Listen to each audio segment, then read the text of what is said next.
નમસ્કાર, India news ગુજરાતમાં હું આપની સાથે નિલેશ રાઠોડ. સમાચારની શરૂઆત કરીએ તો અમેરિકાના રાષ્ટ્રપતિ ડોનાલ્ડ ટ્રમ્પે ભારત સાથે એક મહત્વપૂર્ણ વેપાર કરારની જાહેરાત કરી છે. ટ્રુથ સોશિયલ પર પોસ્ટ કરતા ટ્રમ્પે જણાવ્યું હતું કે વડાપ્રધાન નરેન્દ્ર મોદી સાથેની તેમની સવારની વાતચીત દરમિયાન બંને નેતાઓએ રશિયા યુક્રેન યુદ્ધને સમાપ્ત કરવા, વેપાર અને ઉર્જા સહયોગ સહિત અનેક મુદ્દાઓ પર ચર્ચા કરી હતી.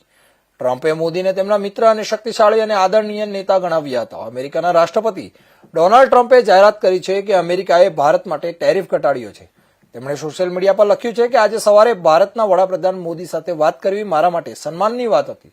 તેઓ મારા નજીકના મિત્રોમાંના એક છે અને તેમના વિદેશના એક શક્તિશાળી અને આદરણીય નેતા છે. અમે વેપાર અને રશિયા અને યુક્રેન સાથે યુદ્ધનો અંત સહિત અનેક વિષયો પર ચર્ચા કરી.